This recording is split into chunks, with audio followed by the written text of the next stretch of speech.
So that is TV for us in Dima Sam Ghana. We are just self-centered, and what we do is to look for food for ourselves and not care about the less privileged and the marginalized in society. And that is how our politicians have been treating us. So this morning is encouraging us and encouraging the politicians to ensure that yes, when they come to us for us to vote for them after elections, they should continue the development agenda that they have promised the people.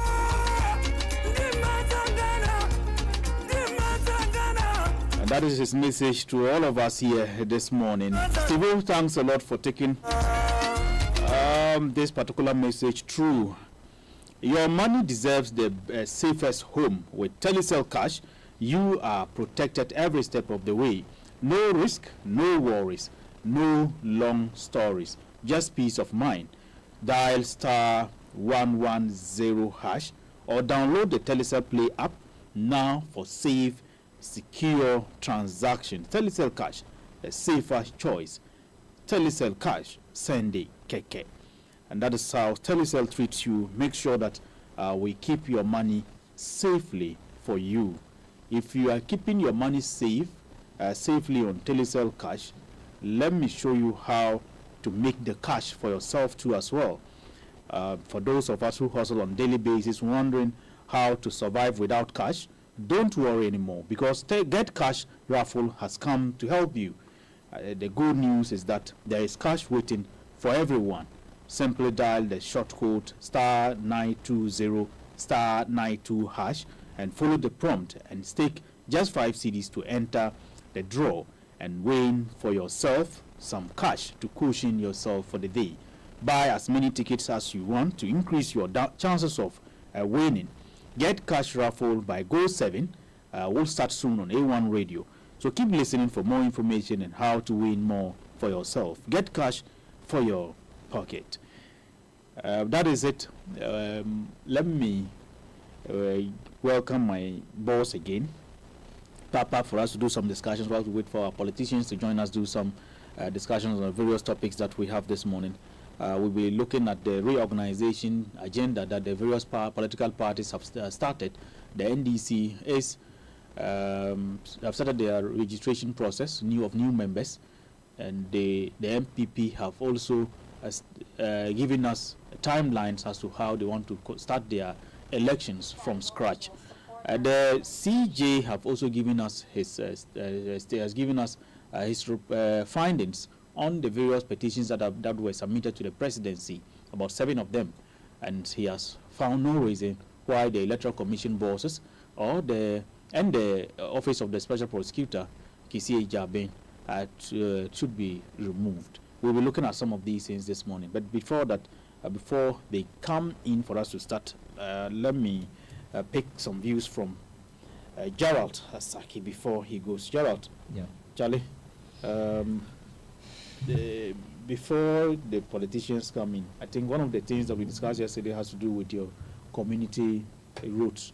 Yeah, the Busa South road. So the first demonstration, we had the youth demonstration. I think the first demonstration was in 2023, which was spearheaded by the then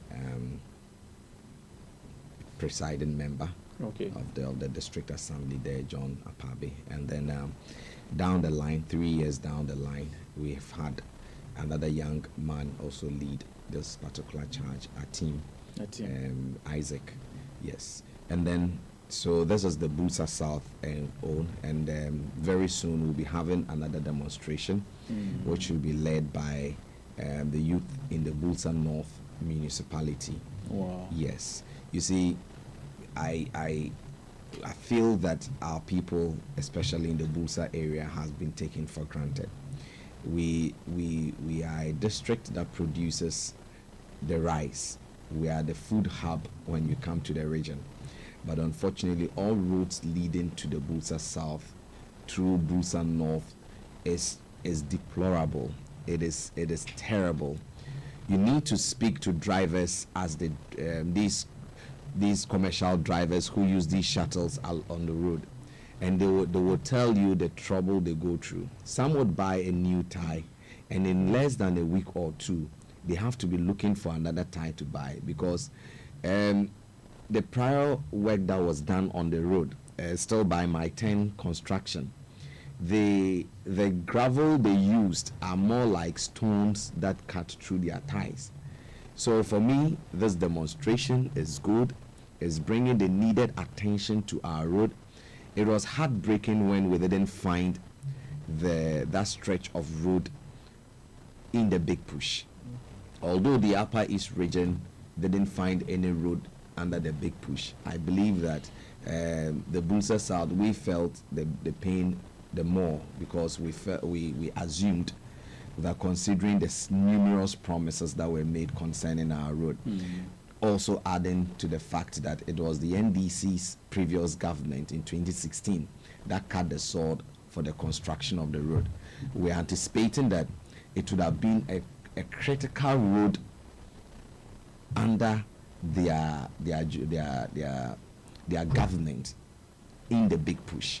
But well, we are told that the Big Push this is just the first phase. Next year some other roads are also going to come under the Big Push. So the intent of this demonstration is to draw attention to it so that going into next year's Big Push projects, we will not be denied an opportunity to have our road fixed. Okay. Muta, the road is terrible. I wish Sammy was here to narrate to you how bad the road situation has become now. It is so terrible now, commuting especially from Wega through Bedema to Fumbisi and to Wesi. The road is bad. From Chuchuliga through to the barracks, that is quite okay, though some portions are still rough and unpatched, but one will say it's more trouble. But the promise is that we are going to fix the road from Chuchuliga through Sandema, through Wega, Bedema, Fumbisi, and then to Wesi, which links up to the northeast corridor.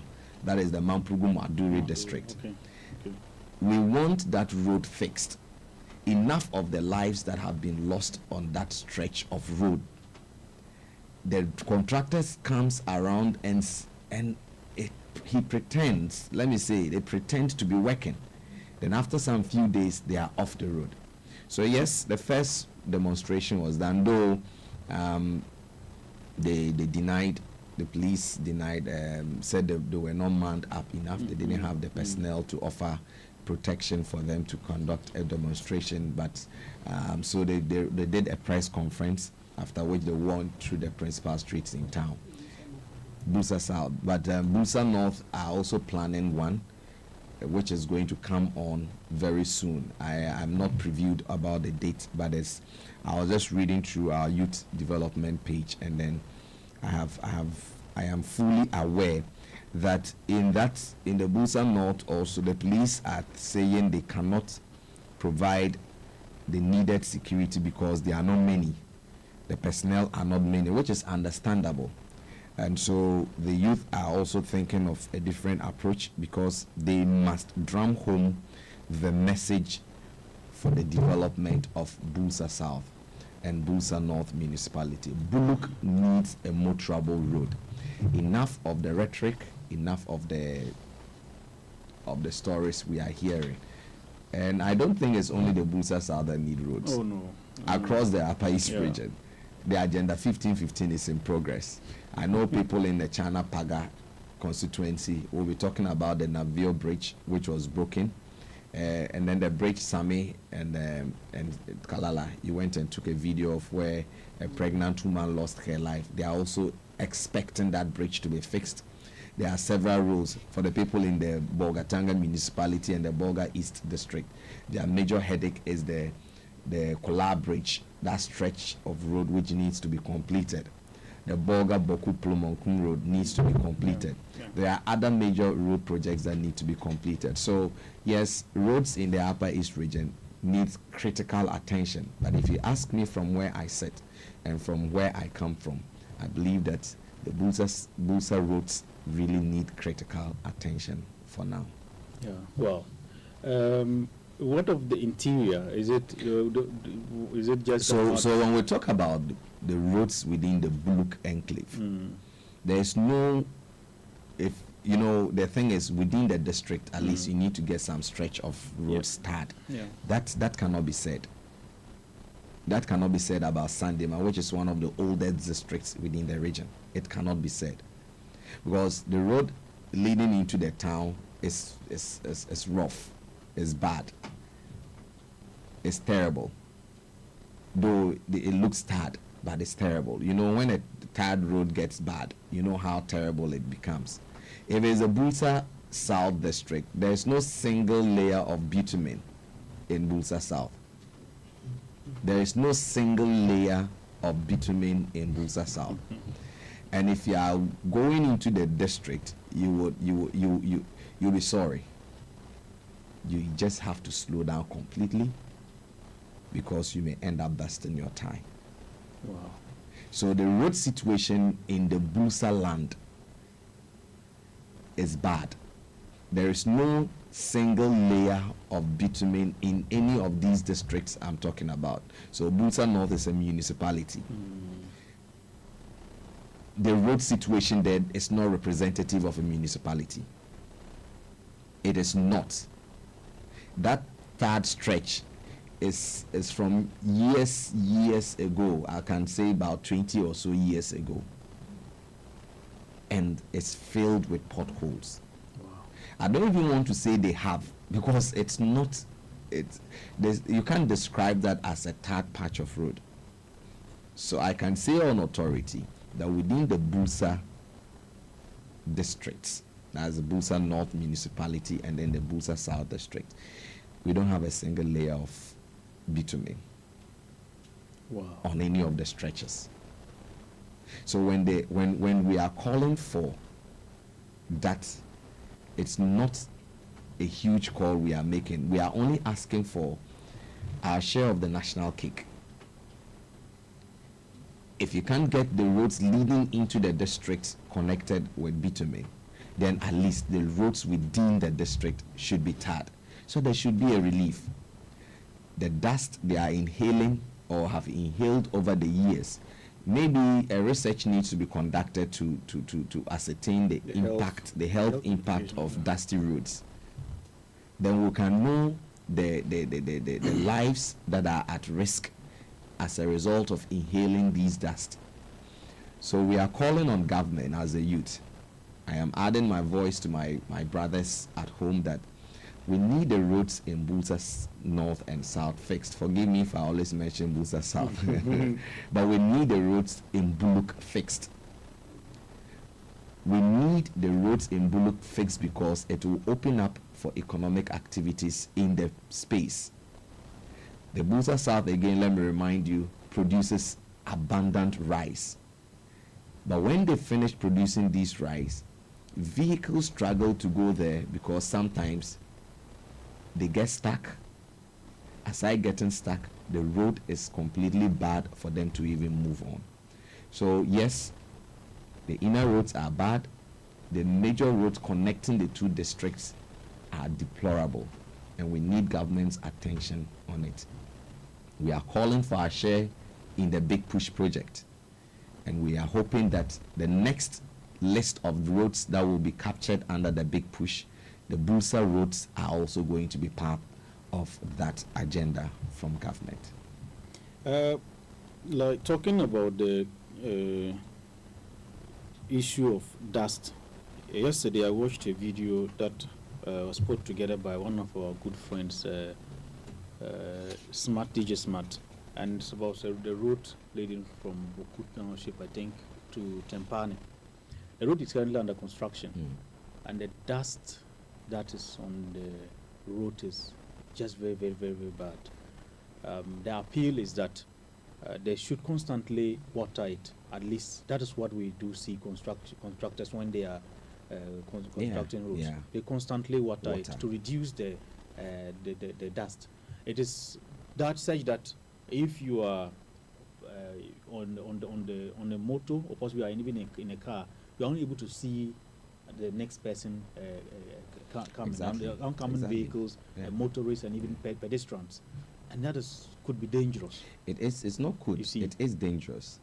And talking about it, let's just give out this traffic awareness advice that if you are driving or riding in thick dust, just turn on your headlight so that the approaching vehicle would know that there's a vehicle ahead of you. Because if those lights are not on, especially in the night or towards evening, it can lead to an accident. But not even in the evening. I am reliably informed and schooled to know that if you are riding or driving in fog, you need to turn on your headlight to give an indication to an oncoming vehicle that there's a vehicle ahead. So if you don't do that, sometimes it leads to accident. But I agree with you that contractors who are working on roads and they are dusty must just water it to reduce the amount of dust that comes from it. I was pointing to the Boston Congo stretch of road just after the bridge, and then the Ket Okreku sports stadium. That stretch, when these vehicles run on it, the amount of dust that engulfs the area is terrible. So much so that the assemblyman of the area had to come out to try a way of watering it. I know construction works have started and it's ongoing. We are hoping that the contractor will take this advice also to constantly water that stretch of road. But the road situation need to be fixed. People need their roads fixed for several reasons. You see, I can confidently say that if roads are fixed, maybe it will reduce our rural-urban migration syndrome, because a lot of people can even opt to stay at a distance and work within town, because it will open up the transport business as well. So it gives people the opportunity to travel to and fro.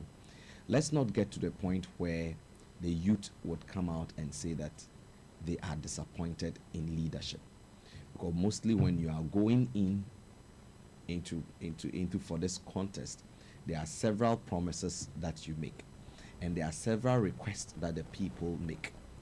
You see, the youth of Bull come out today because they feel that their leaders have neglected them for so long. They feel that their leadership in parliament or in various state institutions are disappointing them, and that is why they want to take the bull by the horn by making this noise, so that if the leadership have failed to make the noise, then the appropriate quarters will hear the noise this time round and act on it. And so the demonstrations are not going to be a one-off event.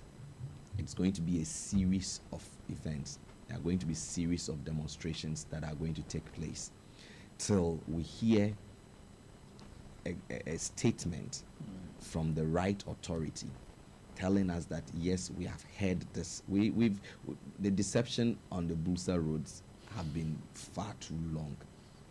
We don't know whether, but we want to now see action, and until we see the action, they are even calling on the change of a contractor if they can, because they now think, or communication getting to them indicate that it's possible the contractor is the hurdle, is the reason why the roads are not being fixed. These are some of the rumors we are hearing, that it's possible the contractor is the reason why the roads are still where they are. So if there's a contractor, if you listen to the statement from the Bulsa South youth, they are saying then you change the contractor. They are picking cue from the Mamprugu Mwadure district, which is closer to them, where an entire district, they claim, the Bulsa South youth think that they should taste development first. That thinking. But if you go from the Wesi bridge, after the Wesi bridge, you are riding or driving on a tarred road through into the Yagaba, through. And why have we been neglected? We even got a district before them. So those are some of the comparisons they make to mention the name of the contractor. If the contractor feels that there are people sabotaging my work, the contractor should also come out and name. If we get that name, then we will shame. But if you keep quiet, then who do we point fingers at? You are the only visible person we know that you are responsible to complete the road. So if there is an issue hindering the construction of the road, come out and let us know. I don't know if the contractor has returned to work after the long holiday, Christmas holiday they had, but I believe that by now they should return to site. And so I know there are other communities that will also be calling this the Pulmonco, the Bolga Sergu Road. Yeah, Bolga Sergu Road to. I rode there. I just realized the patching they did. Was it what they call the quota they poured on it has started eroding again. These are not the kind of road constructions we want to be done. So yes, roads are very paramount. But Muta, yesterday, I know it's one of the topics we are going to discuss about the CJ not finding a prima facie case against the EC chair and her deputies and also the OSP. When I saw the news item, I smiled. I smiled because for many, this is what they'll refer to as restoring confidence in the independency of our state institutions or the arms of government. You know, over the time, there's been this finger pointing to the independency of our institutions. But I feel that this verdict from the CJ would give some people confidence that our judiciary is working again. But to some others, they'll feel that no, the right work wasn't done, and maybe we may be seeing more petitions coming in the coming days. But then I was speaking to a friend, and he was asking, so is it possible that this decision was arrived due to the perception, the position of Ghana in the perception index? You know, Ghana has fallen in rank this time round. And if you read the report, it indicated that one of the reasons why Ghana has fallen in rank is the removal of the CJ. And the way and manner they went about with it. So the person was asking, could this be the reason why the decision against the EC chair, her deputies, and the OSP was taken in this manner? I don't know. But I am of the view that a petition was presented to the president for their removal. The CJ with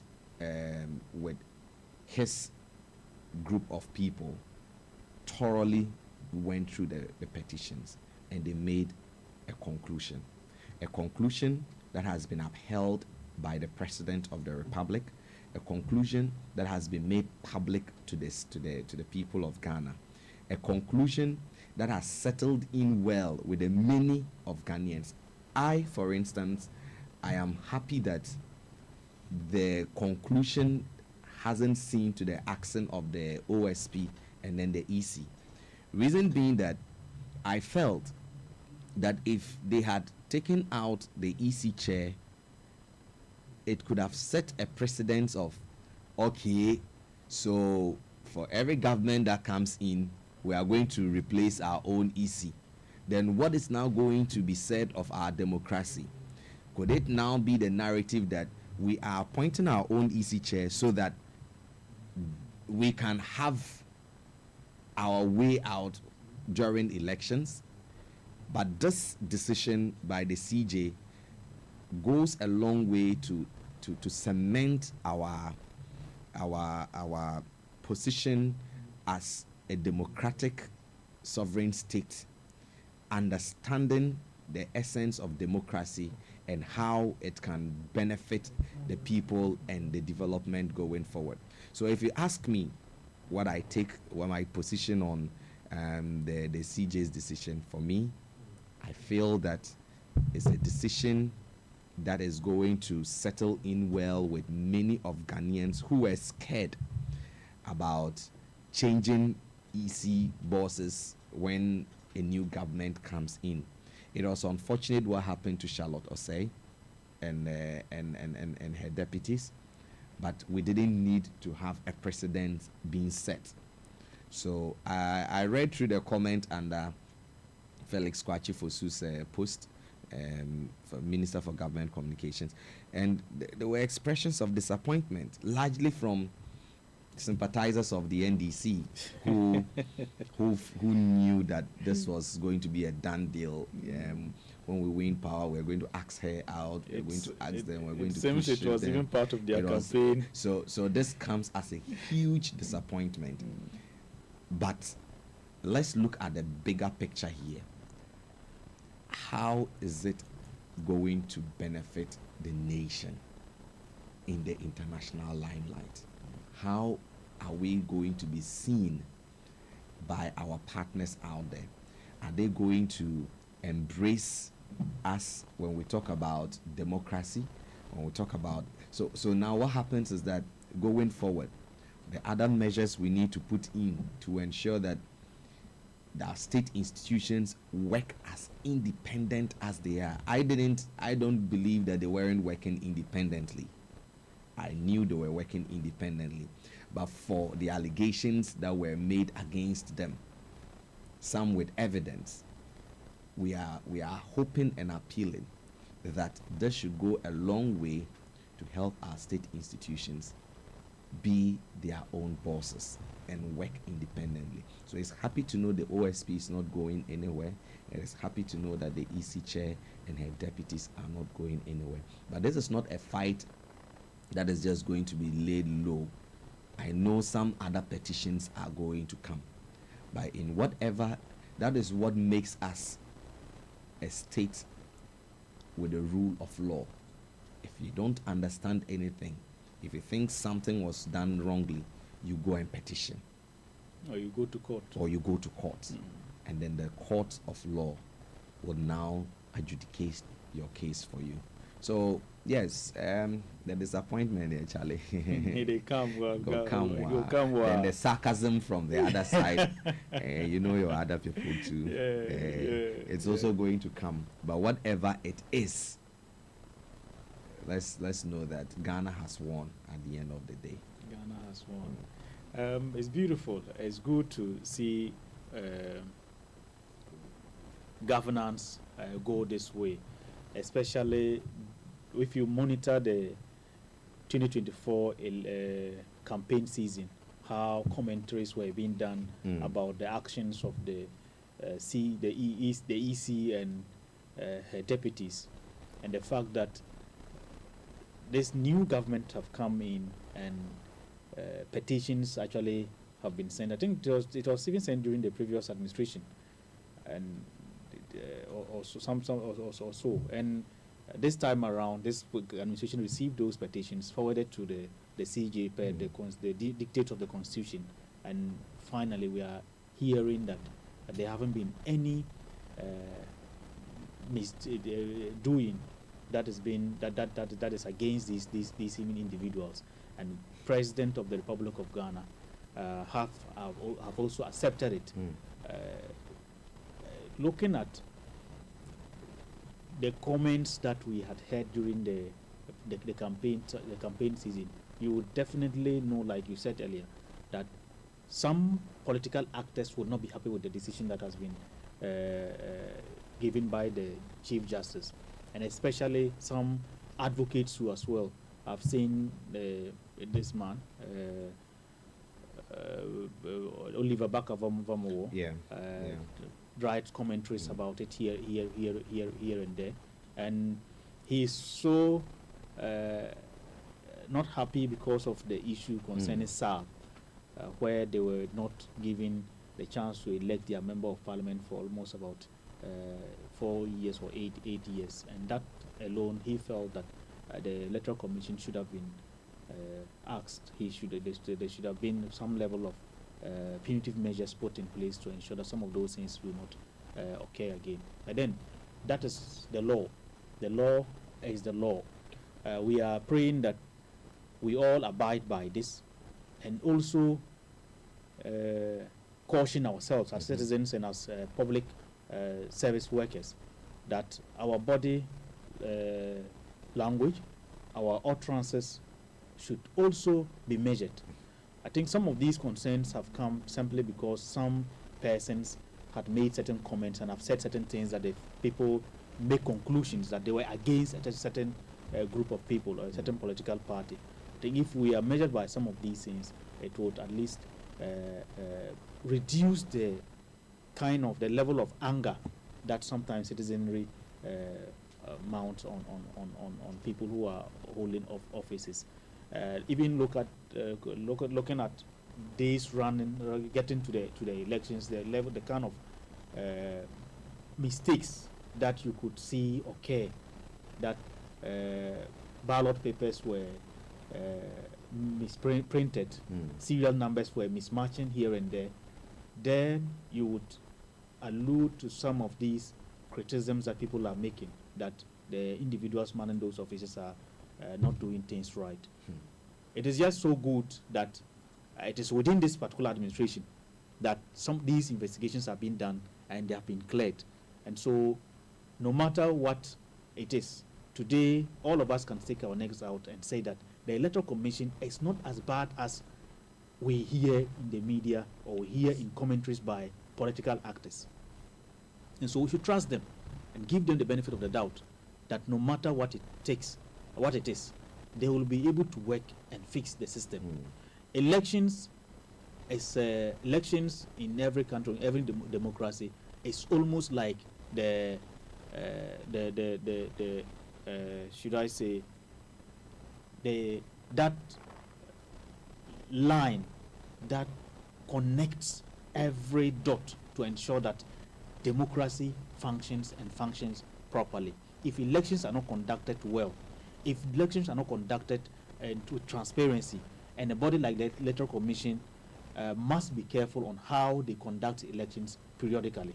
And so we are just calling on them that the key people who were mentioned during this period, I think there are three people, they should see it as a vindication of their work, and that Ghanaians trust them, and we want to see them do even more, such that we have elections that we conducted in this country, pronouncement being made, whether it is for MPP or it is for NDC or CPP, PNC or any other political party, whoever wins. Like Farjan said during the 2012 election petition, the elections are won at the polling station. Elections are won at the polling station, and that is why you realize that during the during this particular election, during the 4 elections, the National Democratic Congress seemed to have put up measures to ensure that there was no rigging of that sort anywhere. They had made sure that persons who were manning the various polling stations by way of polling station various party agents did their work vigilantly and monitored everything that happened there, to the extent that they had put up softwares that would be able to help them collate their results timely. And I think that is how we should move as a nation, that political parties take the responsibility of policing elections and not make comments that inflame tension, that inflame passion, and all to the extent of causing chaos during elections period. That is why sometimes we lose lives, because if people begin to make comments that are not tasteful, others could go out there and cause harm. And so we are all responsible. We should all be measured in whatever we do, and most especially the politicians, the political actors, they are those who have the power. We are pleading on them to see these things as a measure to ensure that all of us do things rightly. Your last word before. Oh yeah. For me, I think that Ghana is one.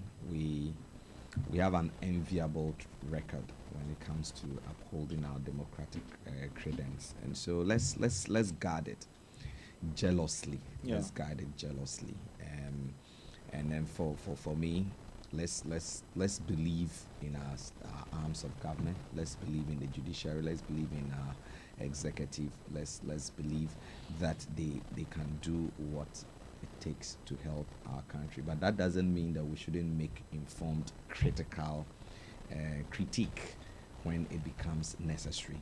And one of the critiques and critical conversations we are having is the decision that has been taken by the CJ. For many who were worried that if the final decision was that a prima facie case has been determined and so the committee should be set up for investigation, which could probably lead to the ousting of the EC and the OSP, it will lay a certain tone which will not order well for the democracy of this country. We are one people under the rule of law. Let's uphold that first, Ghana first, before any political party or any political sentiment. So I uphold this decision, and I pray that in as much as you may feel disappointed, if you feel that you still have to send a petition, kindly do so that we will allow the rule of law. They should allow the sleeping dogs lie. Well, the sleeping dogs, they can't lie. There is I'm more the lie. As you allow sleeping dogs lie, I think they has been settled, and we have to congratulate the CJ. Looking at the pressure that possibly could have been mounted on him, not necessarily coming directly, but observing the scene, what actually has transpired in our politics. You would have been thinking that he would toe a certain line. The fact that he has stamped his feet on the ground, he's his own man. He has really done well. So we have to praise him. We have to comment and say that others should also look. Before I go, your polling station is how much? 2 cities or is it 5 cities? Or was it 10 cities? 10 cities. 10 cities to pick up a form to be a polling station executive. You want to go? No, let 10 cities here also. Anyway, it's expensive. Which, 10 cities there, everybody it's on the low side though, and anyway, your party and the plans and strategies you want to use, right? Anyway, good morning. You are welcome. I hope everyone is fine. I'm good. I hope you are fine too. I'm good, my brother. Muta, over to you. All right.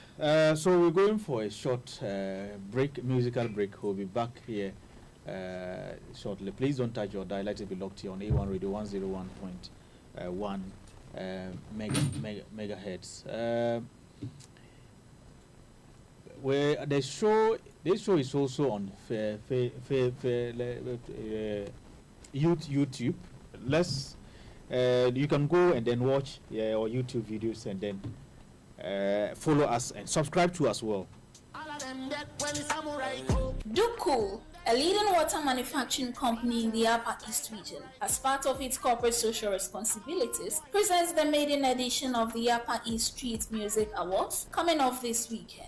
DUSA exists to recognize, honor, and promote outstanding talent within the Upper East region by creating a credible and transparent award platform, empowering emerging and established artists, encouraging creativity, originality, and professionalism, uniting stakeholders in music, arts, and entertainment, showcasing the region's culture and talents to Ghana and beyond. Performing live at the event are Terminator G, Ona Boy, Adongo Fauzia, Yinibia, Yakubu Dua, and other sensational artists to thrill your night. Vote for your favorite nominee to become the best male or female vocalist, songwriter of the year, most popular song of the year, album EP of the year, group of the year, Koloko artist of the year, rock performance of the year, best Afrobeat artist, best reggae dancehall artist of the year, best Afro pop song, producer of the year, new artist of the year, and artist of the year. Who has the bragging right to walk away with a brand new car, motorcycle, and cash prizes?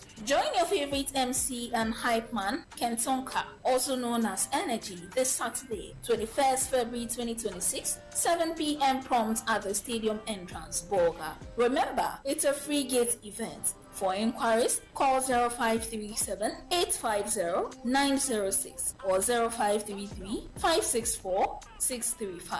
Tara so ma biete rela dukuru wata bama de ne seba ko hal kosum wala apa ito so no dukuru yete ai la di bama yete batin la nu mi bo ne salwa mbo apa iso no ya la bama interese na mbala elete ade dingo bo ala seba yuma te badawa bonala stadium kazala a doctor paklabala zo sampa habini na mitsina te asibi dara mbala tuwaka bonabili di no pona gugu ayopoy tankapa huma bihoso wanka ero yero so tamiyela so tayela taranati dinwa de la yo osanwa wawa wayo so de ya so de la yo de ngeko kere zawa danala de zekba de somba tidina ken esonga songa where them there joke of them I when me say them I do many years and that way it take man to build me things and an idiot can. All right, so you welcome back. SA1 Radio 101.1 megahertz. We're going to start our conversation now, and the political party reps, not all of them are in, but Matthew Moses is here. Moses Amwa is here.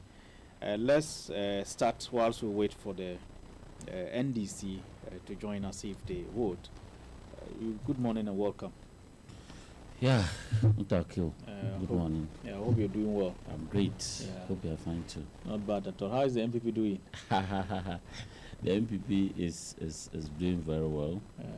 As you are aware, we have just finished our presidential primaries, and the National Council and National Executive Committee meetings were held some 2 days ago, and we've actually announced timelines and the guidelines for our internal reorganization. Okay.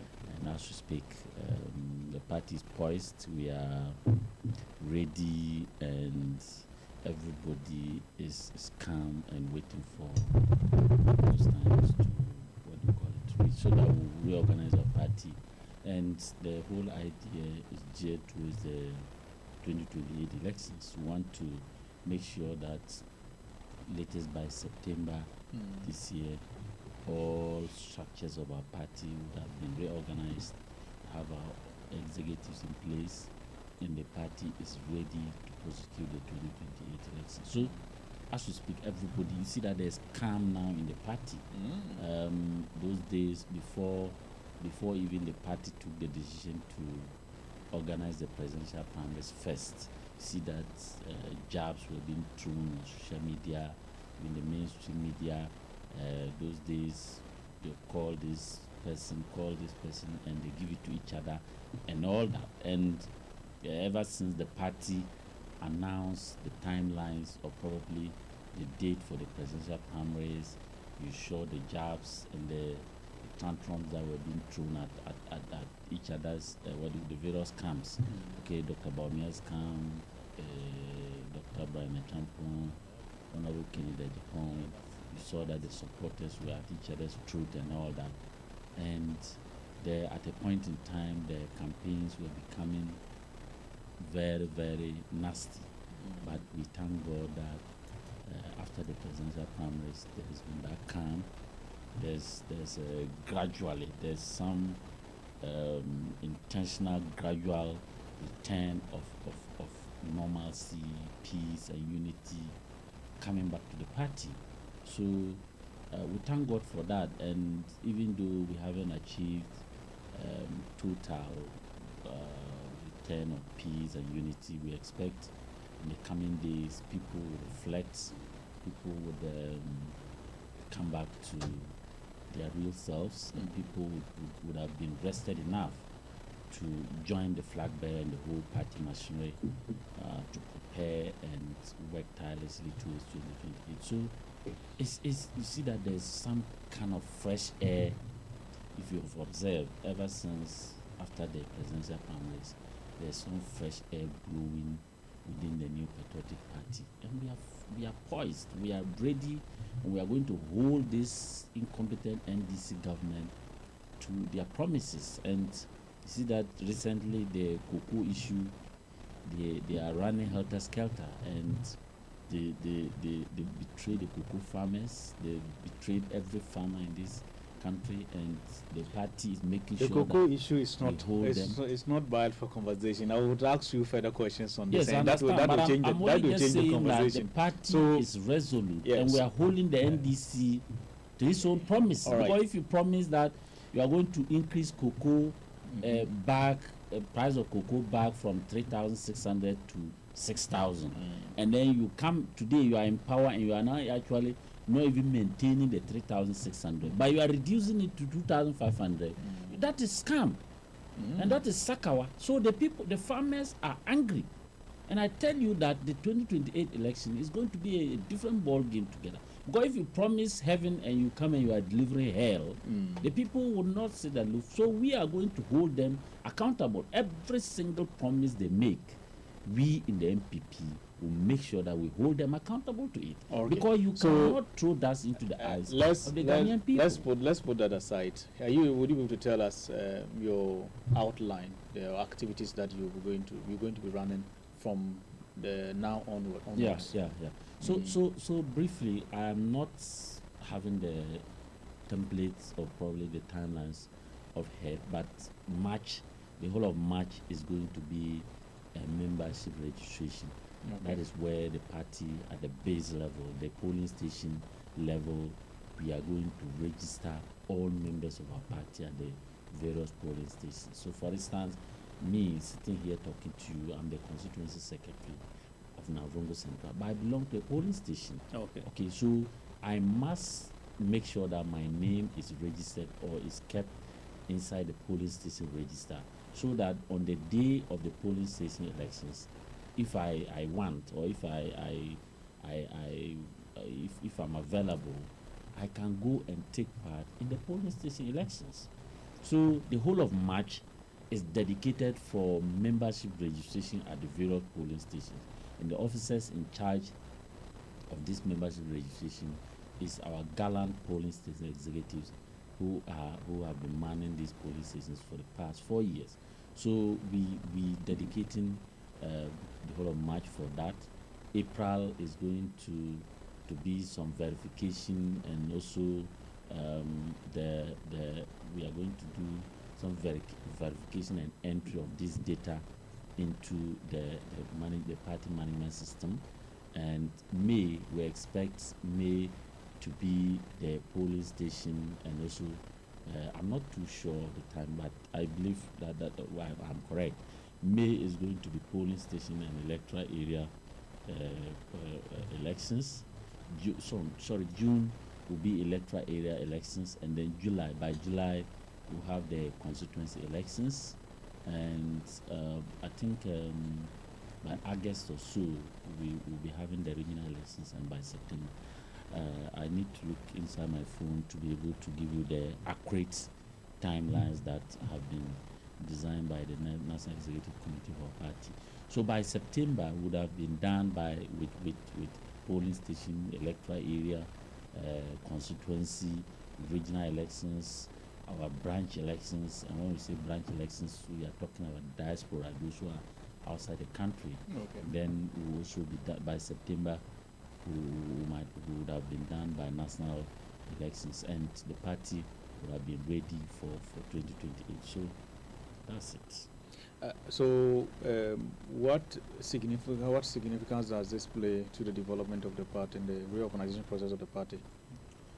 Yes, so it's very, very significant, very important in the forward march for our party. You know that for since 1992, not only the MPP, even the NDC, we've had gentlemen and women from various polling stations, and the NDC call it branch, manning these political parties at the various polling stations at the electoral areas.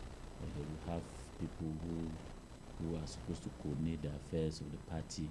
At the constituency level, we have gentlemen and women who are supposed to be steering the affairs of the party, and all levels of the party. We have people who have been put in place to man the the party's affairs. So, and they are always given 4-year mandate to to steer the affairs of the party. So in that case, the last time the party had this reorganization program was in 2022. Okay, and we are in 2026 now. So what it means is that their mandate have elapsed or probably has expired. And when you listen to our General Secretary yesterday, even National Council had to extend the mandate of the current executives for some time so that they'll be able to handle the party, okay, prior to the election or selection of new executives. So it's very, very significant. At the end of the day, party members across the country would have been given that opportunity, and of course that is that democratic rights or probably privilege to elect or select leaders at various levels to steer the affairs of the party, and this is democracy. We are practicing what we call the 1992 constitutional democracy, which is in tandem with our party constitution and all that. So it's very important for members of the party. It's very important for the party itself. People who held positions will be given the opportunity to account to the party. If you have done well, the membership of the party will probably repose confidence back to you to continue your work. And if you haven't done well, if the people assess you and think that you haven't conducted or probably done your work very well, they would probably change someone else to steer the affairs of the party. So we are looking at electing or selecting new executives to handle the party into the 2028 election. So it's very, very significant and very important to the welfare and well-being of our party. All right. But then, what about those who had mentioned that you were supposed to do this before you go in electing your flag bearer? Yes. So Mutakil, I think that I don't. That is their opinion. We don't begrudge them for holding that opinion. But the party, like I said, is governed by a constitution and is run or probably is operated by these constitutional provisions and some conventions, and the only body within our party that has the right or probably that has those powers to decide what should be done at the is the election of the flag bearer going to impact the early election of the flag bearer are going to have a positive impact on your current elections? Exactly. So that is what I was explaining, that the body mandated within our party to decide what should be done at a particular time lies with the National Council. Okay, and the last year, 2025, the National Council held a meeting, and in their own wisdom, they thought that the flag bearer elections should come first. Okay, and that is what has happened. And I'm saying that even before that, we explained to you. I remember some time ago I was in your studio, and I explained the rationale behind organizing the presidential primaries first before the party structural reorganization. And you see, at the end of the day, the decision has vindicated, or the actions or whatever the outcome of it has vindicated the National Council and all of us in the NPP. You see that there's some fresh air early in the day in the party. Nobody, you don't get up and hear about Mia and Kennedy supporters attacking each other unnecessarily. You don't get up and hear Dr. Brian Champons and then Dictum supporters attacking each other unnecessarily. We have put that behind us, and we are ready, and we are fired up towards 2028. We have elected a flag bearer who has ample time. Okay, from now till 2028 will be 3 good years. All right. So the flag bearer will have that ample time to campaign. Okay, the party will have that peace of mind. The party will have that kind of a healthy posture and demeanor towards the 2028 election. And that is the rationale behind conducting this presidential primaries very, very early. And I think that at the end of the day, it has vindicated the party, it has vindicated the National Council, and we are fired up, we are ready for the 2028 election. So that decision was good, and as we speak, people are even giving thumbs up to the proponents of that policy. Okay, thanks a lot for talking about this morning with us. Let's look at the other issue that has to do with the CJ's view on the EC and OSP's removal petition that was sent to the presidency. That should be late last year. Yeah. The presidency received some petitions, about 7 petitions, and he had forwarded that to the Chief Justice per Article 146 of the 1992 Constitution. The CJ says he has not found any prima facie case against these people, and so they should not be removed. What do you make of the outcome?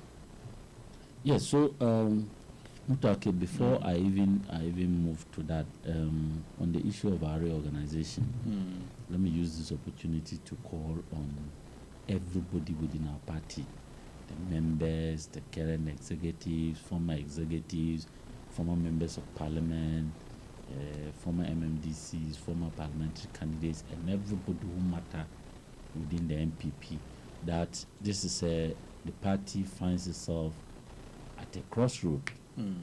We know the times we find ourselves. We are in opposition now, and we have, even though we have a very incompetent government in place now, they are very determined and desperate to to win 2028. So we have to double our steps.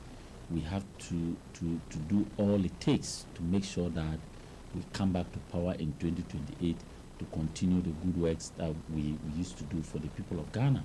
So I will urge everybody, every stakeholder within our party, that going into the reorganization process, let's all do our best to get the right men and women in place to steer the affairs of the party, especially the polling stations, because that's where the work is done.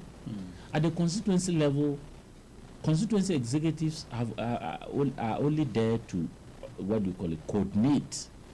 At the regional level, they are only there to coordinate. But at the polling station level, that's where the real work is done. That's where the engagement with the electorate, that's where the policing of the ballot papers, that's where you need to be very vigilant, you need to be very accommodating, you need to be very vociferous, you need to be very engaging so that you can convince people to vote for the party. All right. But if you go and elect people, or you go and select people based on your relationship with those people, or probably because of your interests, because I want to become constituency secretary, I will put my friends there or my relatives there to vote for me.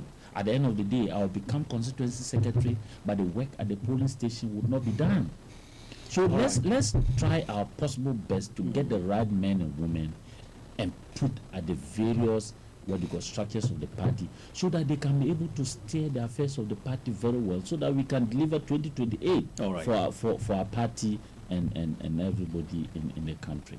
Yes, to the issue of the petitions, I think there were about 10, right?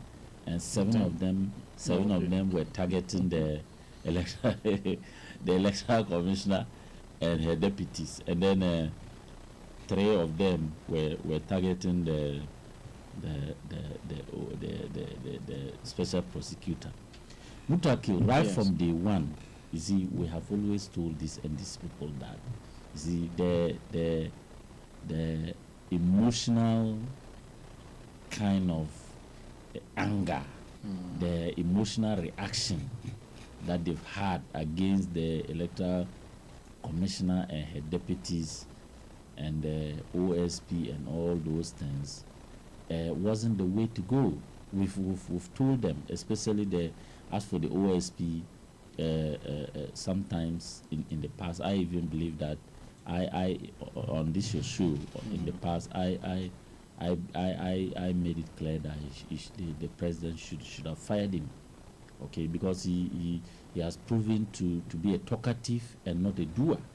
And we want people who would be action driven, people who would achieve results for us as a country, because you were appointed, okay, to do a specific job, and for years now you are enjoying the laissez of the state. All of us are taxpayers. Our taxes are put together and make sure that you and your staff are well catered for. You've been given accommodation. You've been given an ultra modern office. You've been given a very big car to drive around, and you've been given a mandate.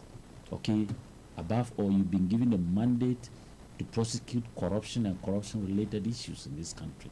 And for years now, we cannot even pinpoint one case that you have significantly prosecuted, okay, to the admiration of we the Ghanaian people who entrusted this mandate into your hands.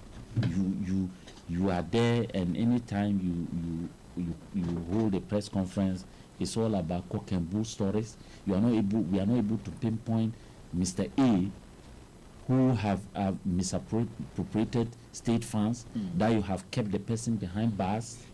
We cannot, okay, pinpoint some substantial amount of money that you have been able to recover to the state, because some people have wrongfully kept those funds into their pockets and diverted those funds, and we continue to glorify you and keep you in that same office. For some of us, well, it's a personal opinion, but for me, I think that the special prosecutor should have been shown the exit by now, okay, because he has proven to be a very incompetent person, somebody who have been put in the office to just engage in some shenanigans and PR gimmicks, okay, to sway the attention of the Ghanaian people into believing that he is actually doing the work, when in actual fact he is doing nothing. Okay, so for some of us, we think that it's high time this man should be shown the exit. But for the electoral commissioner, if you are saying this, are you fair to the OSP as an office and the special prosecutor Kisi Jabin? He has mentioned severally that they have been able to recoup some monies for recover some monies for the country. Isn't it enough? What else do you want him to be doing? See, he has made efforts in prosecuting some people. That is why currently we have the issue surrounding the former finance minister. Are you not happy that he is working in this regard to at least take away people's perceptions around corruption? You see, Mutakil, yes. If you were listening to me very well, I said that, you see, the special prosecutor was appointed, okay, to play an independent role, okay, in the fight against corruption. And that means that he wouldn't be dictated, or probably he wouldn't be at the what do you call it, he wouldn't be ordered by the executive or probably any arm of government to do his work. He was appointed to do an independent job. Yes. He was appointed, okay, to fight corruption and corruption-related issues. And what does that mean? What it means is that people, okay, public officials who in one way or the other, okay, might have misappropriated state funds, knowingly or unknowingly, should be brought to book, and these funds should be recovered. Yes. And I'm saying that, look, how much?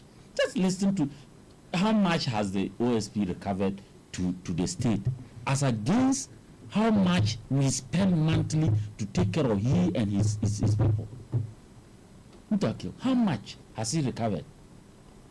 As against how much the state, okay, continues to spend to take care of he and his people in those offices.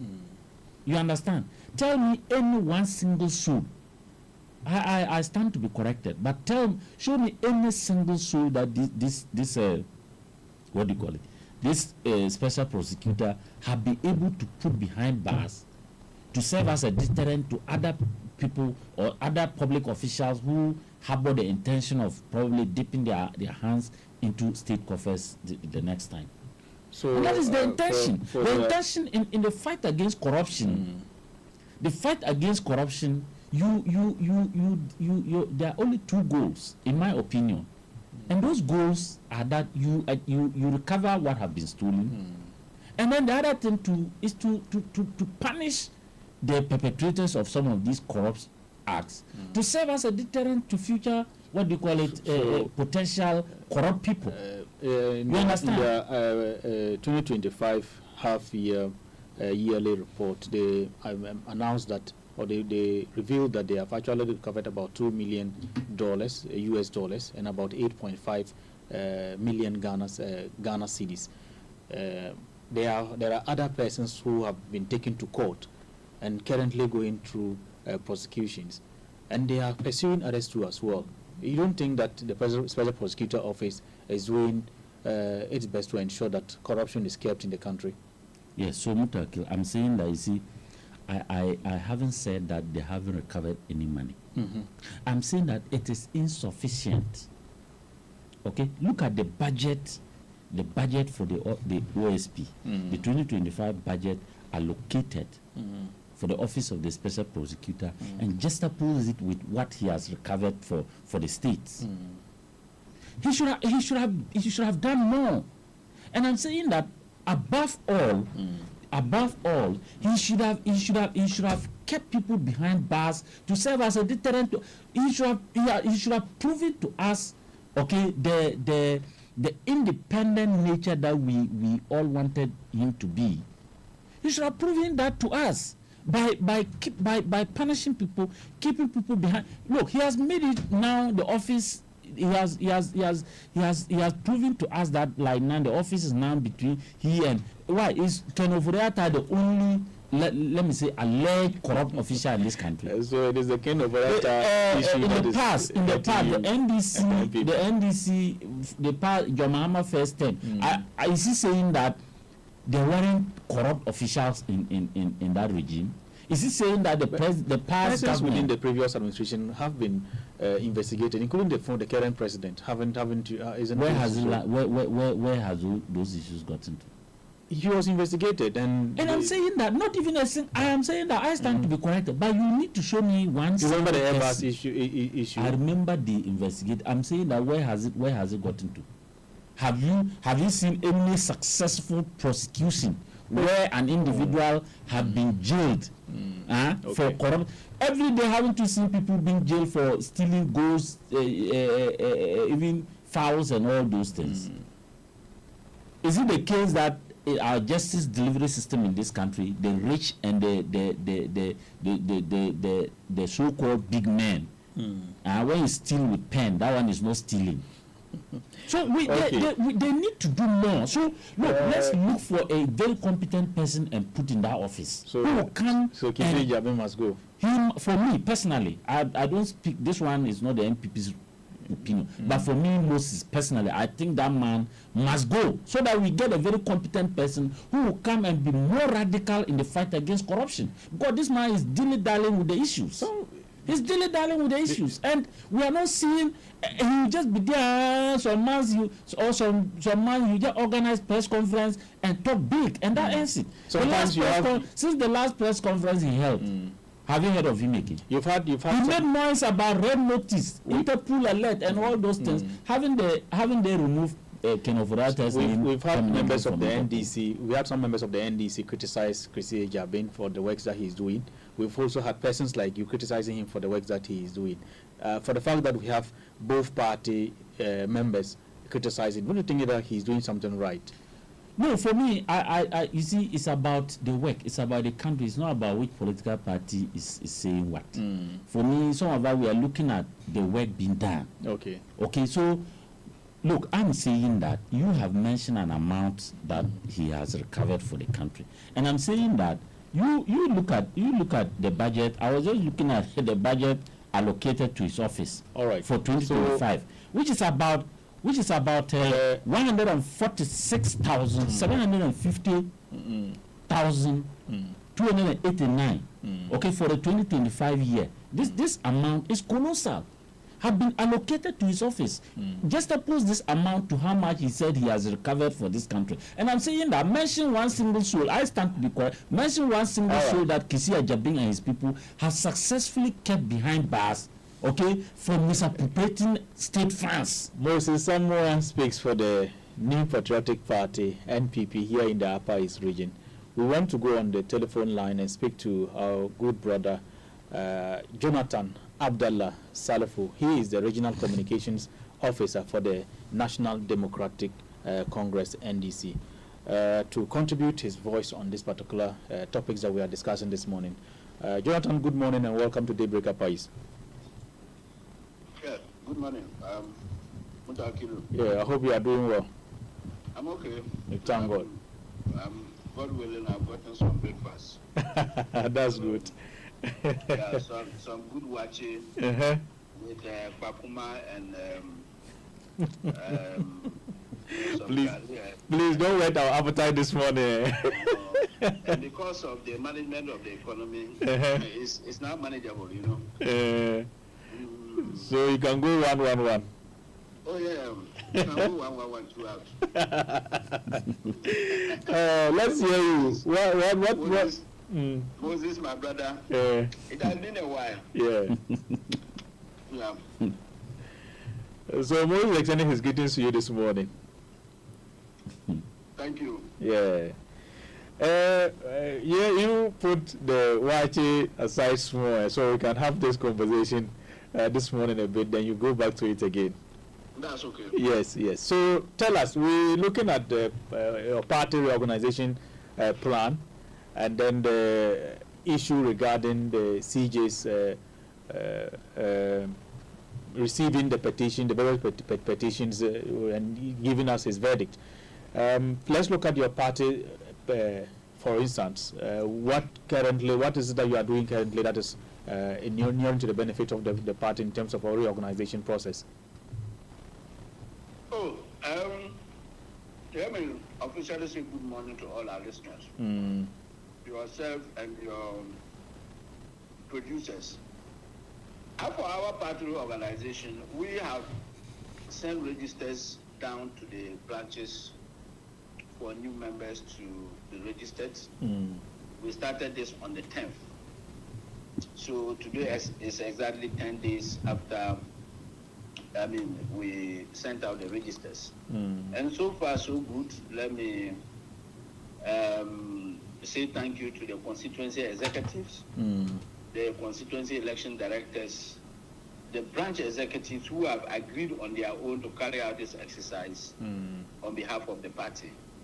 So far so good. We have not had any complaints. I think some books are rather getting full, and they are requesting for more. That tells you how attractive the NDC is. Because we sent out the registers just some 10 days ago, and some of the books are already full. Wow. And they are requesting for new books, which we are making sure that they all get to continue with registration. So that is the first phase. When that is done, we'll go to the electoral area. We call them wards, ward coordinators. After that, we'll come to constituency, we'll come to regional. Regional will be somewhere in November. Constituency will be somewhere in October. The national will be December. So we still have some few months to go. So that is what we are doing, and everything is working out perfectly. There's no problem. I think the MPP that has decided to adopt the top-down approach are done with their presidential. They are now coming to, constituency, branches to go up again. That is up to them. They have given their reasons for doing it in the reverse way. We wish them all the best. As we have been told, there are so many ways of killing the cat. So if they decided to do it the top-button approach, that is up to them. Nobody holds a grudge against their approach. And they have mentioned severally that it has brought sanity to the party, and that it is a plan that your party, the NDC, definitely would be copying. I don't think so. You see, reorganization, because probably they are in opposition, and people who are managing the party now, majority of them are Bamia supporters. They felt that if they had done the branches first, probably many of the branch executives would have changed. And if they had been changed, obviously that will affect the presidential elections. So the best to do is that use the same delegate system who voted for Bamia in the 2023 presidential primaries. Okay, so let's use the same delegates, because the same delegates gave him a better deal, and they can still give him a better deal. So that was the main reason why they decided to do the presidential elections first. And I mean, it helped him, even though he didn't get up to. He didn't perform as well as he did the last time. Okay, that in itself is a dent on his image, because he couldn't even get what he got when he was a sitting vice president.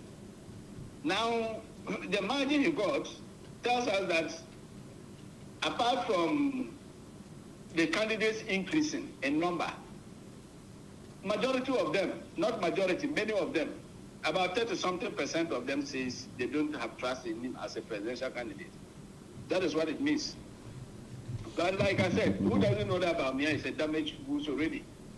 So whether they have their scheme to bring him back with the old delegate system, or they are changing a new delegate system to bring him back, Bamia is Bamia. Nothing will change. This is a man whose records can always be referred to as the vice president and head of the economic management team, as the economic messiah we know him to be, as they claim. I mean, his record is out there. The digitalization man, we know. That is a man who went to the Ghana airport, the international airport, and couldn't even get one of his digitalization system open the gate for him to pass. So you see that you are finding it convenient to talk about Baumia on this issue instead of talking more about your party organization. The MPP says that you fear Baumia. That is why you actually didn't want him to lead the party. Isn't that a statement that you should be concerned about? I don't think so. For instance, from a distance, I was supporting Bamia. I wanted him to win, and I've made my point clear that if I have ever beaten you, Mutawakilu, and there's a free-for-all fight, I don't go trying to see what I can manage, whether I can manage with Moses or not. I'll come to you directly. Okay. Yeah, so before we have ever beaten him with a very huge margin, over 1.5 million, you know, I mean, he can easily be beaten next time.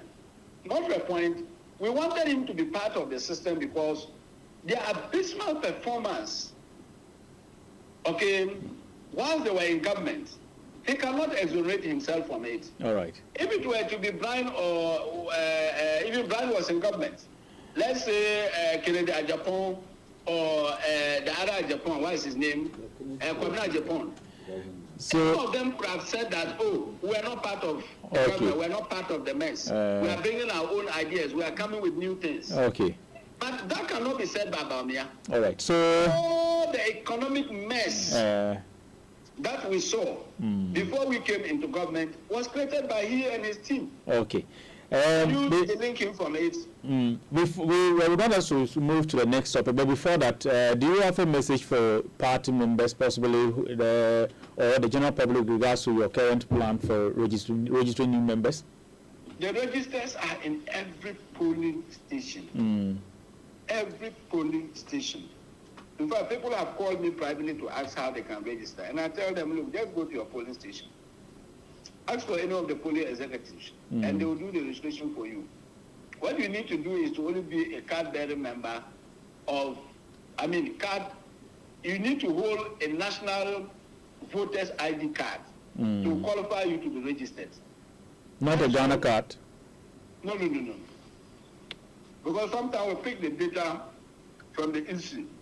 But assuming you turn 18 after the last exercise for registration was done, you can go with your Ghana card, they'll put you on it. Okay. So there's no any ambiguity about how the process is being done. And like I said, when I met the 10 students this weekend at BTU, I urge all of them to make sure that they become members. Our dues is not so much to pay, 1 cedi a month. And that is good to go. At least don't forget we are a social democratic party. Yeah, so for we don't charge so much. So let's look at the issue regarding the OSP and then the electoral commission with regards to the petitions that were put together to get them removed. The CJ says that there is no prima facie case that has been found against them. Did I hear Moses speak against the special prosecutor? He says he should be fired, and that we are wasting resources on that man when his output is little. Hey, I'm surprised. Moses is a Kufado's appointee. This is the same man people who was after President Mahama when it comes to the hangers and the rest. You people used to make reference to him when he was investigating President Mahama. When he decided to come after some NDC officials, we were all happy. Because they're one of the most intelligent lawyers we ever had. What has changed today?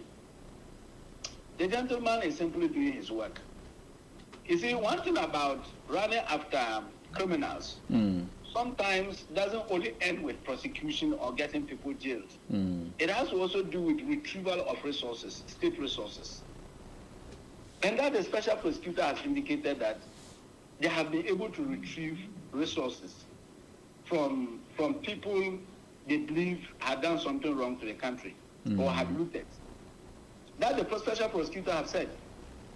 We are just one year in office. If under their regime he couldn't jail one person, that is their own problem. But of course, we will continue to urge the special prosecutor to do his best. He has a tenure of office. When his tenure ends and the president feels that his tenure should not be renewed, that be it, he will go. But as we speak, the president, knowing who he is, a democratic man as he is, will want every independent body to operate independently. So he has no interest in interfering in the work of the special prosecutor or the EC official or SRAG or anybody. It's not like President Akufo-Addo, who ran after Martin Amidu, and they tiptoed to Martin's house in the night, and Martin himself had to write and complain how they were barging into his house, left, right, center, asking him to prosecute people. And you remember here in Ken Ofori-Atta's Buhaha, Martin himself said it. He said they have been today. He cannot say the same of the NDC. We are very gentle when it comes to law enforcement. And we always want things to take its natural course. But then his Moses' concern has to do with the amount of monies that have been recovered by the OSP's own report and the monies that have been given to him by the state for running his office. You see, that is a wrong analysis. In fighting crime, you don't just look at how much you are spending. Don't forget, in fighting crime, sometimes you don't even get anything in return. Punishment alone serves as a deterrent. I hope you understand. Not necessarily retrieval. Punishment alone sometimes serves as a deterrent. So for now, because he has not gotten anybody jailed, he might say, oh, what is his record when it comes to punishment? The man says people are still in court. Should he become the judge himself and pass judgment as they were taken to court? No. If there are any delays, we can't blame it on the special prosecutor unless there's evidence to show that he is deliberately delaying with the processes as a special prosecutor. If not, if it is coming from the court based on technical rules and regulations, we allow things to take its natural course.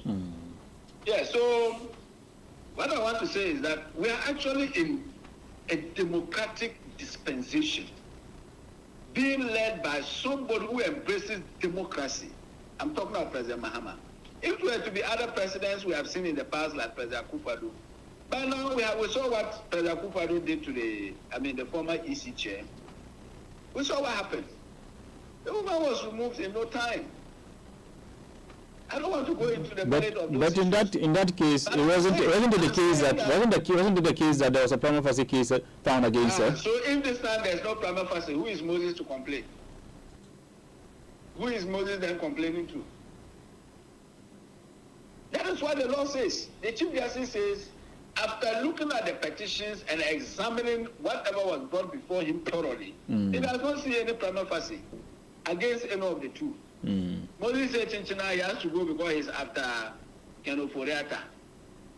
Kenoforiata, me, make money. Instead of me to live lavishly in my country, I am hiding and I have become a fugitive in somebody's country. Why? Moses, myself and you who are considered as middle income earners, are we not better in our own country? Where can't we sit and take a bottle of beer or feel free and roam freely? Kenoforiata has been confined with all the billions he has made. He has been confined. Is that a good life to live? No. Let's always live life in moderation. He was already somebody well-to-do. He wanted more.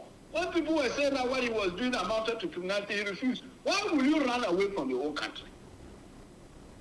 You are seeking asylum in somebody's country. Dragged to Yoko, dragged to other state institutions. They have been given bail, they are roaming. Many of the former appointees and national executives, there's something regional chairman, is he not roaming? The NSS people, are they not roaming? But they go to court. Okay. So when you go, there are conditions. Okay. You should come home and face the law. All right. But you see, Moses says the NDC is incompetent. Hey, Moses, why? Did you pass somewhere before coming to the studio or what? Incompetent in which way? Tell him to explain to me. No, but then when you say that you making insinuations on myself and no, that was just on a lighter note. Okay. Sorry if probably I got it wrong. All right. Yes, what I want to say is that how can the NDC be incompetent when everything about governance today is positive and far, far better than their regime?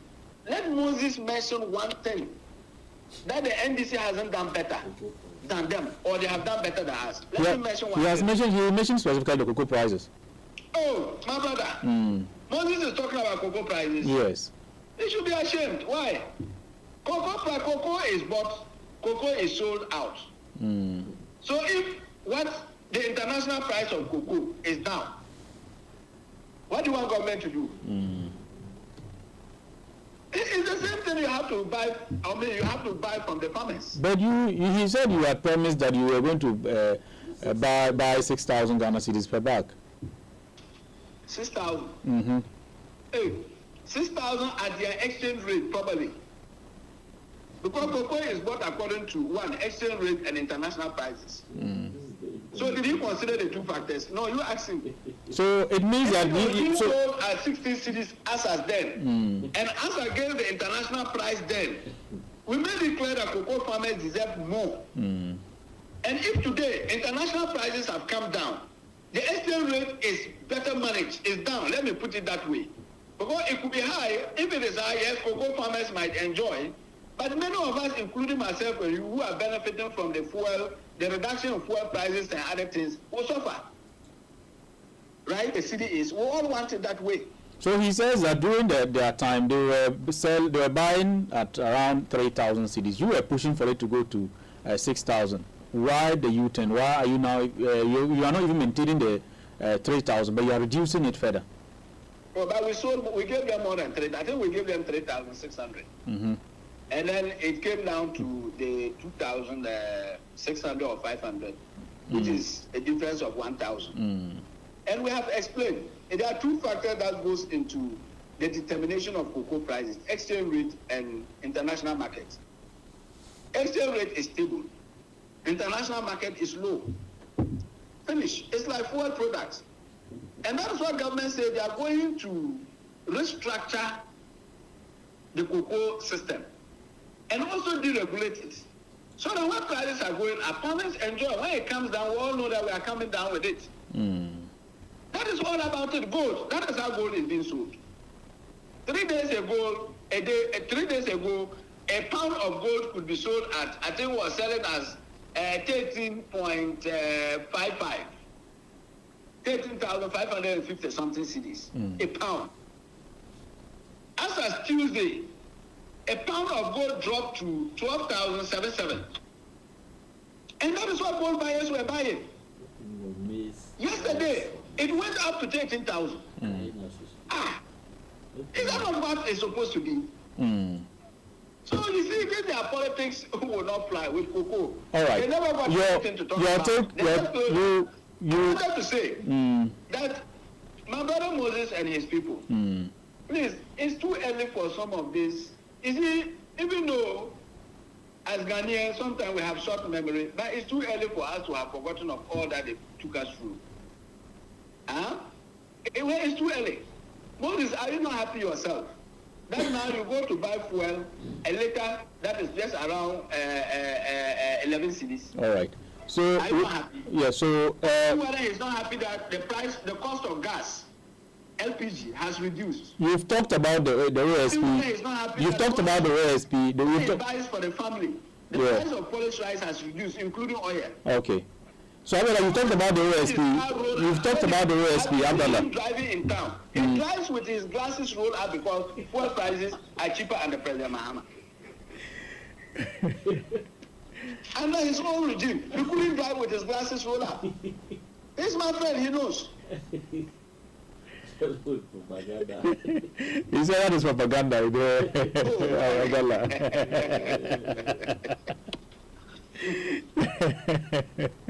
So look at you. Yes. The government is doing well. Just look at 2 days ago. Yeah. The external creditors, we have to pay them some money. Since we came, we have not reneged on the debt they have incurred and left for us. The debt restructuring program they went into, the agreement, we are paying already. All right. You have made your comments on the OSP. What of the electoral commissioner and then the deputies? The electoral commissioner, look, they said there's no prima facie. Let it be so. If we are not happy with it, with whatever is going on, we'll simply call for reforms. And that is what political parties have been doing. And in fact, the FPP are champions of, what you call it, reforms when it comes to it all the time. If they are not in power, they want reforms. Now that they are in opposition, don't be surprised next after their internal reorganization, they'll start calling for reforms. We also call for reforms. Reforms as in what? Reforms like what? No, the reforms as in how we can improve on our electoral process. Yes, and there's nothing wrong. There's nothing wrong. So for me, the law says that, the Chief Justice says, no prima facie against the woman. Let her be there. Elections are won at the police station. Yeah, even though she has demonstrated in the past not to be on top of the job, President Mahama is not the type who will come and say, because I don't like the way you are fair, you are slim, I don't like you, therefore leave, or you are tough, with black hair, and therefore stay. President Mahama will not do that. He goes according to what the law says. He's a pure Democrat. And the law, the Chief Justice says there's nothing wrong with the woman. And that is it. So she'll continue to be there. We won the elections over 1.5 million votes. The woman had to announce it as the results were. Even though in 2022 she had to come and announce the results like 4 or 5 times. Go and come, go and come, go and come. And at the end of the day, they won with just a small margin with PPP members of parliament, which has never happened. Nonetheless, we don't have a problem. She should carry her cross. The only thing is that Ghanaians are watching. If you want to do anything untoward, the system will not allow you.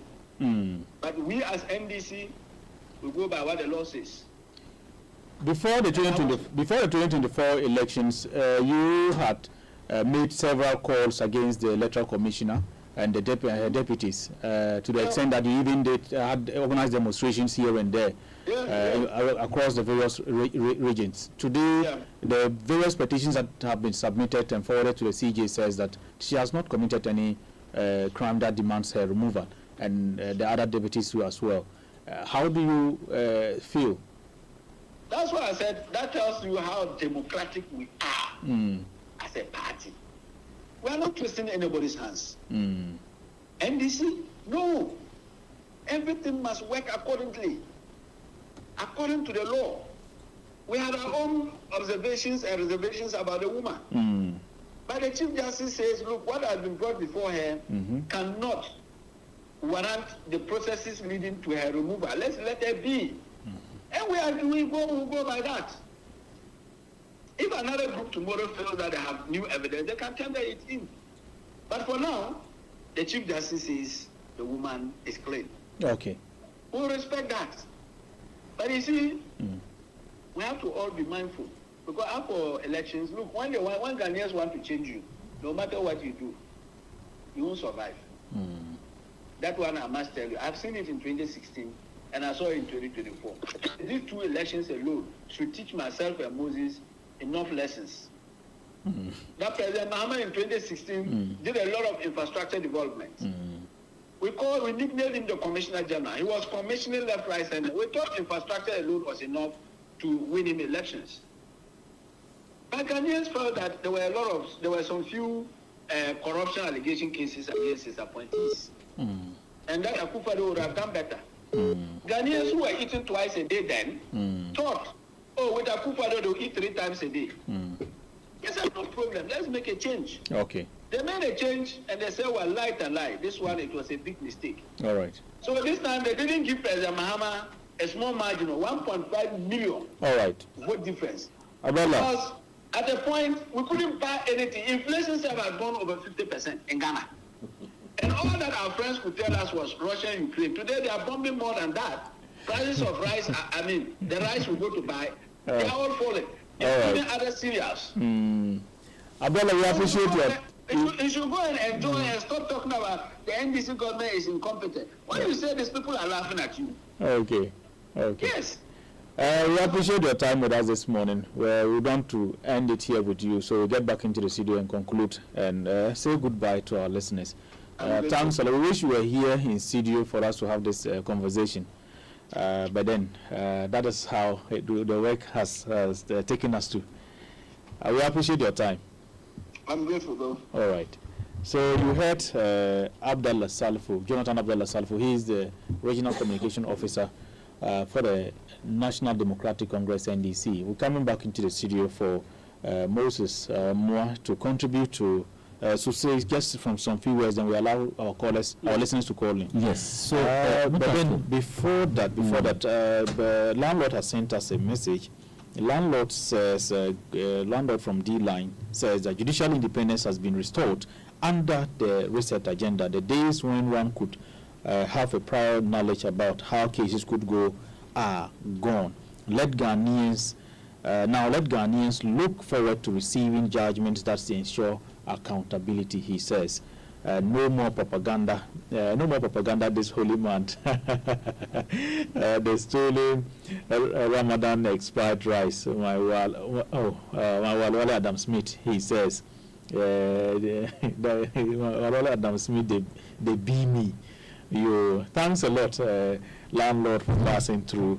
Okay, all right. So the landlord is saying that actually the NDC won the elections by over 1.7 million votes. That is the difference. That is what he's saying. Exactly. Yes, Moses. You see, my good friend Abdallah, I wish he was here for us to engage, but he seems now they are in power, so he's enjoying, and he doesn't have time to come to the studio. He's sitting at a cozy place enjoying watching with some big meat and all that. So that is what power can do. But you see, on a more serious note, Abdallah, you see that when it got to the issue of cocoa, he was fumbling, and then it goes in line with wild market prices and the exchange rate and all those. You see, Moses, isn't that true? I'm saying that when you are campaigning for power, you need to be mindful of what you say. You understand? Cocoa prices are determined by the world market. He's right, and all of us are right. But did they forget that it goes by world market when they were promising, when they were saying that the cocoa farmer was worse off under Akufo-Addo, and that when they come, they are good. I don't know whether he was listening to himself. That they were making those promises based on the then exchange rate. How? Well, he thinks he's talking to dummies or what? You say when you come, so you thought the exchange rate was static or what? You didn't know the exchange rate it changes. You had forgotten that cocoa prices are determined by world market. You say when you come, you are going to let their children have free education. You are going to give them scholarships, and you are going to increase the bag and producer price from 3,600 to 6,000. That's almost 100% increment you promised the people. Now the people voted for you. All these people you went and deceived, they voted for you. Now they are proud to you. You have not only maintained the 3,600, you have reduced it to 2,500. That's a farmer is losing about 1,000 cedis per bag, my brother. So and not only not only cocoa farmers. Abdallah is mistaken. And when he was saying that, and then they have deployed some registers to the various communities. People are requesting for more registers, and that the NDC is attract. I was laughing at him. Probably he is on the high heels of power. He should come down. He should come to a grassroots and talk to people. Farmers are not happy. Go to Navongo, go to Bolga, go to Bongo, go to Talensen. Farmers, look, do you know that a bag of maize? Farmers are crying. Somebody will buy fertilizer. So look, let's allow me to learn. Just give me a minute to learn. I'm saying that a farmer, look, as you speak, I am told some farmers are actually contemplating committing suicide. They are owing fertilizer dealers. They can't pay. You can imagine you go and buy fertilizer bag 500 cedis. And then a bag of maize, as big as the maize bag is going for around 300, 200. So look, maize farmers, rice farmers are in tears. No farmer, no reasonable farmer will go and put his name in an NDC register looking at what is going on now. So Abdallah is tickling himself and laughing. He will have the shock of his life in the 2028 elections because all the promises. You say you were coming to do 24-hour economy. You were coming to employ people, one job, 3 shifts, 3 people. So people voted based on that. I can tell you, answer me, the old ladies in the house, they went and deceived them that they are coming to do 24-hour economy and there will be jobs, there will be whatever. Cocoa farmers all have. You see this 1.7, 1.5 million they are talking about. As we speak, that number will not even be up to million. They have, look, a lot of people have changed their mind to what we call on the perception they had about the NDC. All right. And this is just a year. By 4 years' time, they will even look. The NDC will look. The difference will be there, man. They will be surprised. Thank you. Landlord should be enjoying. He thinks it's permanent. Landlords, let's do bullet. Thanks a lot, Moses Amua. Let's pick the views from our listeners. Those of us who are listening, this is the time for you to call in 0382 091 508 or 0382 09556. You can also send us a WhatsApp message on via 0559 700 Let's pick our first caller. Good morning and welcome to Daybreak Price. Hello, good morning. Please, your name, where are you calling from? Yeah, Joseph. I'm calling from the Central Market. Oh, Joe. Yeah. How are you doing today? Yeah, by the grace of God, I think it's okay. All right. Let's hear your view. Brother Amwa. All right. Yeah.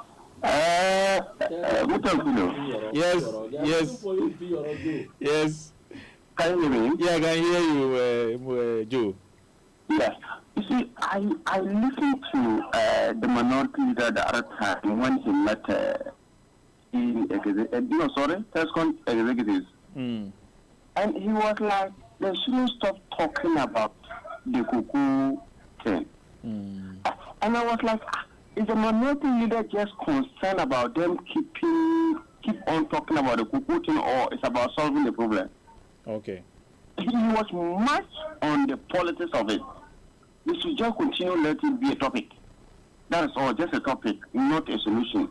But the question I ask is, within the 80 years reign of Akufo-Addo, which year did Cocoa Board perform well? That we would say, when Akufo-Addo took over, everything was okay. That it is Randy Abbey who is destroying that sector. I would have wished we put that debate forward, okay? But all process is like, oh, there's a problem, let's just pin them down. And I think that debate sometimes you don't get the right result, okay? But if I have the power, I think the electoral commissioners would have been gone by now. Okay. I don't, that is personally, that's the way I see it, okay? No one needs to get the mentor who speak. Sometimes he frightens me, especially during elections when you hear that woman talking. He can easily burn this country when he's speaking, okay? And he's more practical than a professional. So when you have such a person in holding that position, you just sit on tender hooks, you don't know what will happen. So I wish she is gone, so that new people will come inside and we'll see how this electoral commission will work. All right. Thanks a lot, Joe. Joe called us from Central Market. You can also call. Please, when you call, you mention your name and tell us your location. Good morning and welcome to Daybreak Price. Landlord. Few minutes later, me pacho, me pacho me why. Me pacho, me pacho me why. Landlord. Good morning to our listeners, especially to you. I know today you have such pattern. Hello, who's talking? Yes, I can hear you. You know, for the first time this year, our Muslim community were so excited. Yeah. You know, when we get to the time, we usually buy things for our in-laws. We buy sugar, Milo, and the rest. Yes. Yesterday, I went to purchase a bag of sugar. Just 2 years ago, it used to cost 950 Ghana cedi, a bag of sugar. Yesterday, it's now less than 420 cedi. So if you see this, and so that Muhammad is doing something different, it's on to you.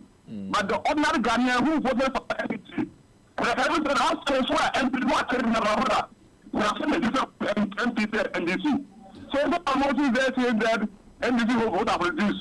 But you see, let's face the reality. Most Emra, are you aware that all NPP guys in the competitors, they have been asked that when you go to program, try and bring in cocoa issued on that discussion. Whether they brought that issue or not, you just try and bring it to be a topic. On their very platform, they have been asked that, well, if you just go and say NDC is not being different with regards to cocoa issue. But I think Ghanaians are so descending. And they know the government who is so caring and the one who is not caring. But you see, Moses, I've been telling you that some of you, if you don't change your communication, it will be difficult people to get some vote in the upper East here. Because we have seen for the past 8 years. Hello? All right, yes. Hello? Conclude, sir. Okay, we have seen for the past 8 years of the MPP, the hardship, how they even came to Upper East and then Nabrongo. For the past 8 years, Nabrongo, they haven't got even a child vote in Nabrongo. Meanwhile, you're secretary for Nabrongo and became MPP. They came to Upper East and passed for dam and spent $12 million there, and there's nothing there. All right. I think this dam will be there. It was not a forest in Northern Ghana. All right, thank you. But today, have not seen that. Instead talking about things and blah blah, Ghanaians and Upper East, we have been selling so much. And then people come to power again. We took them more than less than 12 years to come back to power again. Good morning to listeners. Good morning to you, landlord. That is the landlord from D Line here in Bolgatanga. You can also phone in. Let me pick one or two callers before we end the conversation. Good morning and welcome to Daybreak Price. Wakil. Yes. Good morning. Good morning, Maxwell. And good morning to Moses. Yes. While somebody is happy that every month they give 20,000 to each constituency for them to share, cocoa farmers are mourning this morning. So you should know that it is even from the cocoa that they send to each constituency for them to share. So it should not be that insensitive towards cocoa farmers. This is the first time over 80 years that you will see that the prices of cocoa has been reduced. It never happened. Every president will always come and meet cocoa board with problems, but they have never reduced the cocoa farmers' amount. So if you have a president that is doing unprecedented things, I think you should rather be worried that he is setting a very bad precedent for this country. So what do you make of the issue of the OSP and the EC's petition? What is? Yes. Maxwell. Sometimes I feel very sad that our president will be followed for some of these frivolous things. It was the same petitions from foot soldiers that led to the removal of the CGA. And now, foot soldiers again has petitioned. And they are always doing so because it is a campaign message. It was a campaign promise that when they come, all these people will go. So they are serializing their petitions. So I'm so happy that the CJ saw nothing serious about the petition. I had to throw it out. I think this is the way we should go. All right. Because we have certain sensitive areas that we don't need to always confront them with this needless politicking. And I think when I was listening to Joe or who from Central Market, I wasn't surprised. Look, there have never been an electoral circle that you will see some of the mistakes that were done by this CE, even during Afarijan's time. Okay. Why do we always behave like governance started yesterday? So I think some of them fine, some of them cannot even be attributed to the issue. All right. So I think that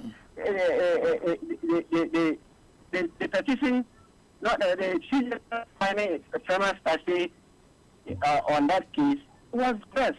And I think we should all move on. I was listening to you and said they should let sleeping dogs lie. If they don't want them to lie, they should go and wake them up. But the law is the law. Thank you. Thank you very much. Thank you very much.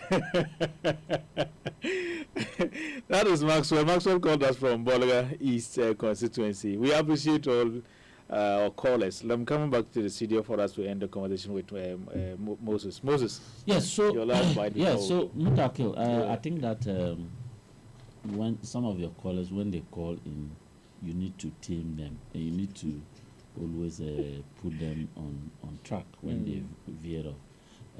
This attitude of landlord calling and singing and doing things is not good for your program, and you need to talk to him.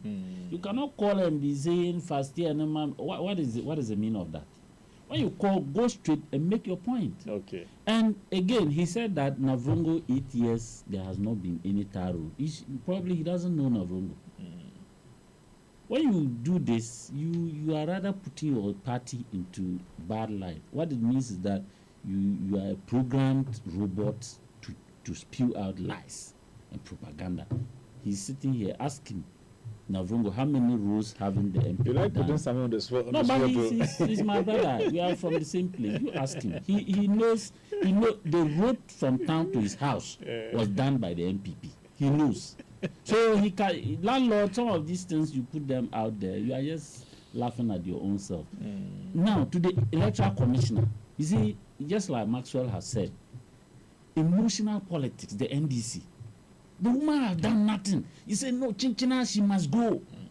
You understand? As many as 10 petitions, 10. And out of the 10, 7 of them were targeted at that woman. And if not emotions, that she has done what? She's incompetent. She's what? Not even one substance. The CJ have not seen, just common sense in one of them to form a prima facie. They've thrown everything away. So that tells you the emotional politics the NDC is engaged in. Again, lastly, Abdallah said that Akufo-Addo, Mahama is not like somebody who look at your hair, your face. It's not about looking at your face and your physical structure. It's about what you are able, what you can do and what you are able to do. Look, Charlotte Osei, it wasn't an MPP member who petitioned for the removal of Charlotte Osei. It was the Electoral Commission officers themselves who petitioned based on procurement breaches at the Electoral Commission. You understand? Do you think that if they had removed that woman genuinely, what do you call it? Unjustifiably, she wouldn't have gone to court. No. She herself knew that what she did at the Electoral Commission break the law, and that's why she went silently. But these people thought that they thought political power, when you win power, now the constitution will be thrown to the dogs. You are now going to use the NDC constitution or probably the NDC Green Book to determine the fate of Madame J. Mensah. And that's what they thought. And they sent those frivolous and very useless petitions to the presidency, which travel all the way to the CJ. And the CJ have thrown them into the dustbin. All right. That tells you the emotional politics we do in this country. So the NDC shouldn't think that everything is about their party. It's about the democracy we practice. Why do you pick and choose? You have actually not agreed with the fact that the OSP hasn't done anything wrong, and that he needs to be in office. No, for me, the OSP. No, and that he should actually go. He has what he has done. Not me. You said it's your personal. You said it's your personal. Yes, I'm saying that Madame Charlotte Osei hasn't done anything. All the elections that we are supposed to hold, she has held them. She has held them very well. She even held and declared an election that the NDC have won massively. They are happy. Landlord is happy that they won with about 1.7 million votes. Who declared those votes in favor of you? Is it not Madame J. Mensah? All right. But I'm saying that in the case of the OSP, look, Attorney General Dominic Ayine, okay, he was appointed just a year. How many top-notch cases are not in court that you and I can talk about? The OSP has been in office for over 5 years. Tell me any serious case that he's pursuing. He's just there drinking tea and enjoying lazars, doing nothing. Look, we haven't appointed him to be driving around and holding press conferences and telling us cock and bull story. We want to have politicians, whether NPP, NDC, cage for misappropriating state funds. We want to see him recover substantial amount of money that have been stolen by politicians. That is what we want him to do, not to be roaming around holding press conferences and driving big cars. And he must go. That is the fact. He must go. And I expect, I heard Martin Pebo, he said he's presenting another petition. I hope and pray that petition is looked into, and then Kisia Jabin is shown the exit, so that will bring a very serious lawyer. Look, sometimes it's not about book law, where you go and study and become first-class student. No, first-class whatever. Right. We are looking at somebody who will be more practical about the law and should be able to put criminal people behind bars. Thank you very much, Moses. Yeah. Thanks a lot. So you heard Moses Samoa. He is a member of the IMPP's regional communication team, and he joined us this morning to speak for the New Patriotic Party. You earlier heard good brother Jonathan Abdullah Salfu, who is the regional communication officer for the NDC, and he made his views clear on the topics under discussion this morning. We truly appreciate your time with us this morning, especially those of you who have had time to call. Maxwell from Bolga East, Joe from Central Market, Landlord from D-Line. We appreciate your contribution on the show this morning. Until you hear our voices again, it's goodbye from us now. The show is being produced by Samuel Adagon, Gerald Tasaki. Max Smith is doing the production virtually. Joseph Yaro is ensuring that our production is live on Facebook and also streamed live on our various streaming platforms like Modern Ghana, A1 Radio, online.com, and also on Radio Garden. It is bye-bye from us here, hoping that you still be with us. So Kalala takes you